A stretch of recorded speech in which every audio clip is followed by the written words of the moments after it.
Rasulullah Shallallahu Alaihi Wasallam parantos ngandika, hiji orok dilahirkeun ke alam dunia ieu iwalti dirina dina kaayaan suci atau fitrah. Ku kolot-kolotna eta orok teh jadi Yahudi, Nasrani atawa Majusi.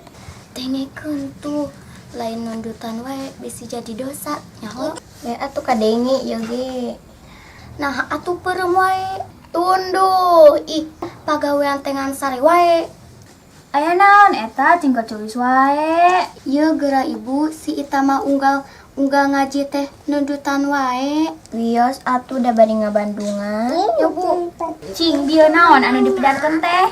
Saur Bu Ustad bieu sadayana anu lahir teh dina kaayaan suci bersih nya ku kolot-kolotna anu ngajadikeun Yahudi, Nasrani, jeung Majusi. Meureun abi oge kitu. Kitu kumaha? Anu ngajadikeun abdi tunduh wae waktos ngaos teh nya eta si mamah jeung si bapa. Hor, nah emang kayak nyalahkan indung bapak. Eta mah Ita we nu beuki sare. Nya nu matak sare teh ulah sabari ngaji.